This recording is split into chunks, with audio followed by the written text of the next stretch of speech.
Ito ay Honda Scoopy from 1990 to 1993. Grabe no? Sobrang old school. 2-stroke pa ata ito. Pero electric starter na.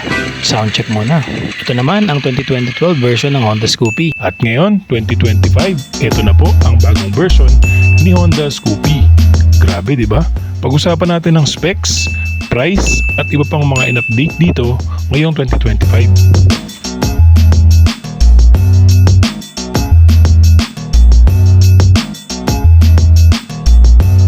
Isa ito sa mga affordable na scooter ngayong 2025 at maganda rin ang style, updated, very modern ang design at syempre matipid sa gas. So check na natin ang specs na itong Scoopy 2025 from Honda.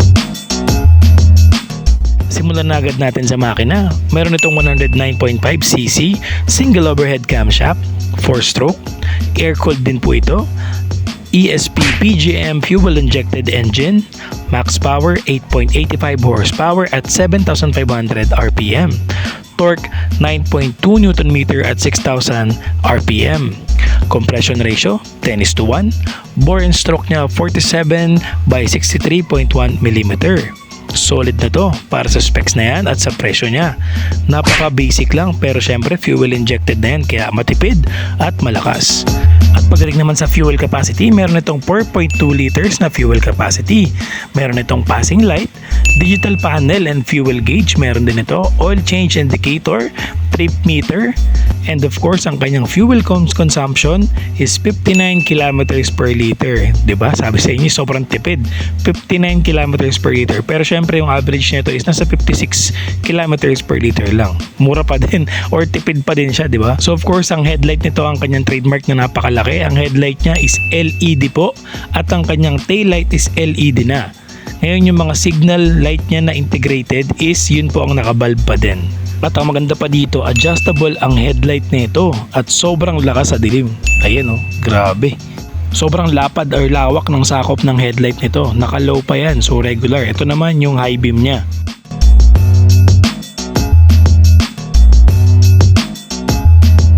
Kaya talagang panalong-panalo yung headlight na itong Scoopy 2025 na LED tapos adjustable pa. Suspension naman niya, syempre yung front niya is telescopic standard suspension. Syempre Honda naman yan kaya matibay din talaga yan. And yung sa likuran naman niya is single shock swing oil dump. So yun yung kanyang suspension sa harapan at likuran. Tapos sa braking power niya, drum brake ang likuran and sa harapan naman is naka-disc brake na. So solid na din. Size naman ng mga gulong natin, 190 R12 sa harapan at sa likuran naman is 110 9012. So parang medyo kahawig nito yung Yamaha Fazio. Parang ganun yung itsura niya. So syempre pinakamalupit dito is with answer back and anti-theft alarm na yung motor na to. So imagine mo sa parking lot kung di mo siya makita, pwede mo siyang patunugin para mahanap mo siya. Then kapag ilalak mo naman, meron siyang anti-theft alarm. Yun yung pinakamalupit dito. Talagang modern na siya. So syempre sa battery niya 12 volts 5 amps. Ayan, so meron tong standard 2 variant. So yung unang variant niya is meron dalawang design. So yun yung standard 2 variant na energetic at fashion yung kanyang design. So yun yung pinakamura niyang variant kasi nga naka shutter type key pa ito or shutter type key ignition. Kaya siya mas mura. Ang price lang nito kung ko-convert sa Pilipinas ay 80,747 pesos. So yun yung standard variant niya na may dalawang style, energetic and fashion. Then yung isa naman niya is yung premium, which is yun na yung smart keyless control system. So yun na yung naka-smart keyless na siya. Then meron din siyang dalawang variant na design, yun yung prestige and stylish. So dalawang design naman yan.